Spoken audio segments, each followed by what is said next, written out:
नमस्कार दोस्तों, स्वागत है आपका आपके अपने यूट्यूब चैनल में। एंड गाइस, आज हम आपके लिए लेकर आए हैं फिजिक्स का एक और अनदर टॉपिक।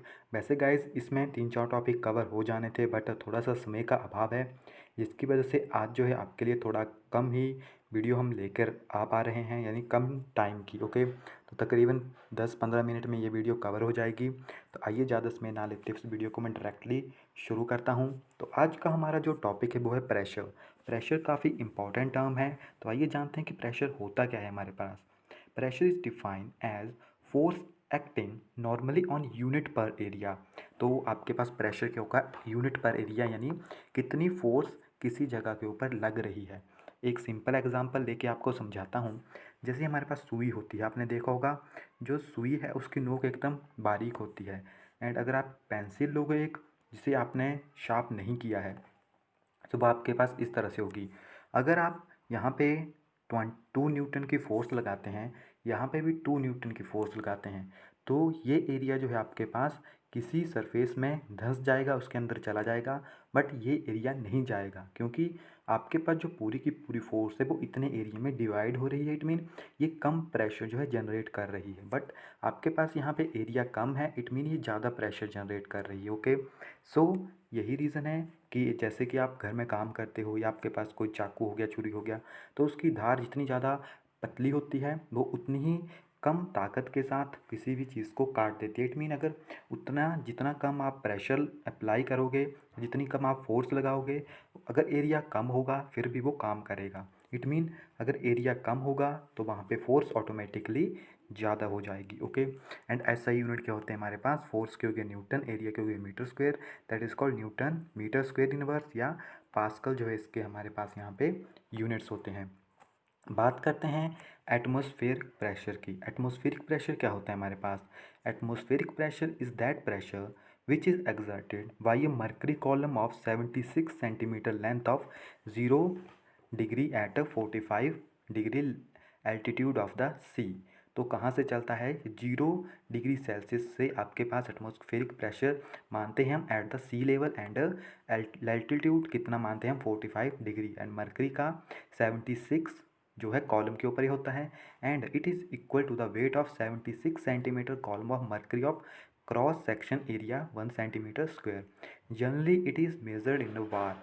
तो आपके पास जो एटमॉस्फेरिक प्रेशर है उसे हम किस तरह से मापते हैं, बार के साथ। बार जो है इसके यूनिट है, and 1 bar is equal to 10⁵ newton meter square inverse. Okay, and atmospheric pressure की यूनिट्स को जरूर याद रखिएगा। एटमॉस्फेरिक प्रेशर 1 atm कितना होता है आपके पास, 1.01 बार के बराबर होता है। इट मीन 1.01 इंटू 10⁵ न्यूटन पर मीटर स्क्वायर, जो इसकी वैल्यू आएगी, एंड ये आपके पास 760 टॉ के बराबर होता है। एंड जो 1 टॉ है आपके पास is the pressure exerted by a mercury column in 1 length. And इसके बाद हमारे पास कुछ यहाँ पे एप्लीकेशन है इसकी, जो कि काफ़ी इंपॉर्टेंट है। कौन कौन सी है हमारे पास, atmospheric pressure decreases with latitude height from the earth, यानी सबसे ज़्यादा प्रेशर कहाँ पे होगा, अर्थ के ऊपर होगा, एंड जैसे जैसे हम हाइट के ऊपर चलते चलेंगे आपके पास एटमॉस्फेरिक प्रेशर कम हो जाएगा। This is why it is difficult to cook on the mountain. ये क्वेश्चन आता है एग्जाम में कि आप हिल एरिया में ईजिली खाना क्यों नहीं पका पाते, क्योंकि वहाँ पे एटमॉस्फेरिक प्रेशर कम हो जाता है। Okay, and the fountain pen of the passenger leak in aeroplane at height. And height के ऊपर भी आपके पास जैसे एरोप्लेन में जो फाउंटेन पेन होता है वो लीक हो जाता है, क्योंकि वहाँ पे प्रेशर कम होता है, जिसकी वजह से जो इंक का मॉलिक्यूल होगा वो अंदर स्टेबल नहीं रहेगा, वो बाहर आ जाएगा, क्योंकि बाहर प्रेशर कम है, अंदर प्रेशर ज़्यादा है। यानी आपके पास हमेशा जो भी टर्म है वो हमारे पास high pressure to low pressure travel करती है। इट मीन अर्थ सरफेस के ऊपर ज़्यादा प्रेशर है, तभी तो जो पेन के अंदर इंक है वो अंदर स्टेबल रहती है, क्योंकि अंदर कम प्रेशर है। ओके, एंड नेक्स्ट हमारे पास यहाँ पे टर्म आती है atmospheric pressure in measuring by barometer. किसके द्वारा नापते हैं, बैरोमीटर के द्वारा। With the help of barometer weather forecasting can be made. And जो भी आपके पास वेदर फॉरकास्टिंग है वो भी आपके पास बैरोमीटर के थ्रू ही होती है। एंड अगर आपके पास एटमॉस्फेरिक या बैरोमीटर में सडनली जो या suddenly fall in barometer reading, अब अगर बैरोमीटर की जो रीडिंग है वो कम हो जाती है अचानक से, ये इंडिकेट करती है कि स्टॉर्म आ रहा है। स्टॉर्म क्यों आएगा आपके पास, क्योंकि जैसे कि मान लीजिए आपके पास यहाँ पे एयर नहीं है, एयर है इसके अंदर, ओके, एंड यहाँ पे एयर नहीं है, तो जब आप इसको ओपन करोगे तो क्या होगा आपके पास, ये डायरेक्टली आपके पास यहाँ को मूव कर जाएगा, जिसकी वजह से क्या होगा आपके पास, ये अचानक से आएगी खाली जगह को भरने के लिए, जो कि एकदम स्पीड में आती है, ओके। तो ये आपको शो करता है कि यहाँ पे तूफान आने वाला है। And snowfall in barometer reading, it is the indicate of rain. And अगर स्लो फॉल होगा वो, यानी धीरे धीरे फॉल होगा, इट मीन कि बारिश होने वाली है। And slow rise the barometer, and अगर आपके पास बैरोमीटर की रीडिंग जो है सडनली हाई हो जाए, इट इंडिकेट क्लियर वेदर, तो आपके पास जो है क्लियर वेदर रहेगा वहाँ के, ओके। तो इस टर्म को जरूर याद रखिएगा। इसके बाद हमारे पास आता है प्रेशर इन लिक्विड, कि प्रेशर जो है किस तरह से आपके पास वेरी करता है।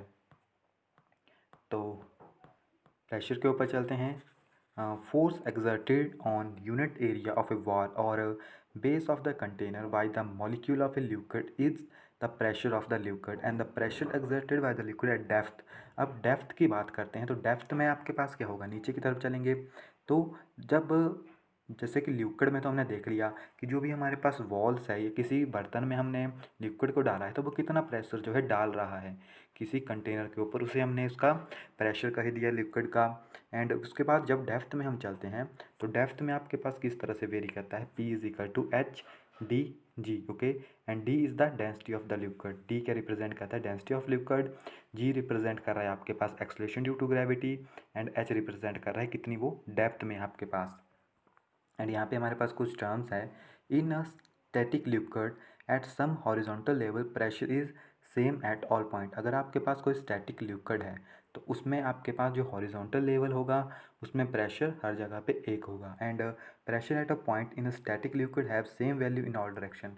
तो ऐसा समझ लीजिए, अगर आपके पास स्टैटिक लिक्विड है इट मीन सेम लिक्विड है, जो कि प्रॉपर्टी जिसकी वेरी नहीं करती है, यानी आइडियल लिक्विड भी आप कह सकते हैं, तो उसका प्रेशर हर जगह पे ऊपर सेम होगा। And pressure at a point in a liquid is proportional to the depth of the point from the free surface। And जिस तरह से आप नीचे चलते चलोगे प्रेशर आपके पास इंक्रीज होता चलेगा। And pressure at a point in a liquid is proportional to the density of the liquid.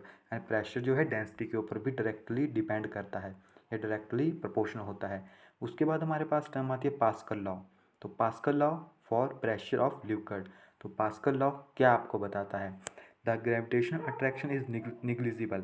अब जो पास्कल लॉ है लिक्विड के केस में आपको कहेगा कि जो आपके पास ग्रेविटेशनल अट्रैक्शन है वो ज़ीरो हो जाती है, निगलेक्ट कर देते हैं।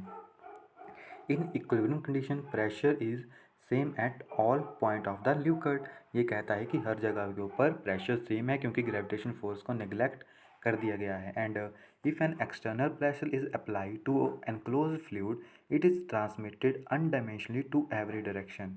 अब यहाँ पे कहा गया है कि अगर आपने किसी एनक्लोज फ्लूइड, यानी कोई एनक्लोज फ्लूइड है आपके पास जिसको प्रॉपर्ली जो है नहीं बनाया गया है, तो यानी किसी ऐसे बर्तन में रखा गया जो कि प्रॉपर्ली क्लोज नहीं है, सो या enclosed fluid, so if an external pressure is applied, तो हम उसके ऊपर प्रेशर अप्लाइड करेंगे तो वो किसी भी डायरेक्शन को मूव कर सकता है, वो किसी एक डायरेक्शन में ट्रैवल नहीं करेगा। ये आपको यहाँ पे इंडिकेट कर रहा है, ओके। एंड उसके बाद हमारे पास इसके एग्जांपल आते हैं, hydraulic lift, hydraulic press, hydraulic brake. तो जो भी आपके पास हाइड्रोलिक सिस्टम है, लिफ्ट हो गया, प्रेशर हो गया, प्रेस हो गया या ब्रेक्स हो गए, वो सारे के सारे पास्कल लॉ के ऊपर वर्क करते हैं। ये क्वेश्चन ही डायरेक्टली पूछा जा सकता है कि पास्कल लॉ किस चीज़ के ऊपर वर्क करता है, तो वो किस चीज़ के ऊपर वर्क करता है, ऑन लिक्विड के ऊपर। अगर ये क्वेश्चन आ सकता है कि हाइड्रोलिक लिफ्ट कौन से प्रिंसिपल के ऊपर वर्क करती है, तो डायरेक्टली वहाँ पे आ जाएगा पास्कल लॉ, ओके। एंड उसके बाद हमारे पास इफेक्ट आता है कि effect of pressure on melting and boiling point. ये तो काफ़ी इजी है, चलिए जान लेते हैं इसके बारे में। Melting point of a substance which expand on fusion increases with the increase in pressure. अगर हम किसी में प्रेशर डालते हैं तो क्या होता है, जैसे हम अगर लिक्विड के ऊपर प्रेशर डालते हैं तो उसमें क्या होगा हमारे पास, वो सॉलिड स्टेट में कन्वर्ट हो जाता है। तो यहाँ पे आपको बताया गया है the melting point of a substance which expand on fusion, कि फ्यूज़न मीन ब्रेक होना। तो जो भी आपके पास मेल्टिंग पॉइंट है किसी भी सब्सटेंस का, वो एक्सपैंड करता है on fusion increase with increase in the pressure, यानी मेल्टिंग पॉइंट उसका इंक्रीज कर जाएगा। फॉर एग्जांपल बैक्स हो गई आपके पास। And the melting point of the substance with contract on fusion, अगर हम किसी के मेल्टिंग पॉइंट को कॉन्ट्रैक्ट करते हैं ऑन फ्यूज़न, सो वो डिक्रीज़ कर जाता है विद इंक्रीजिंग टेम्परेचर।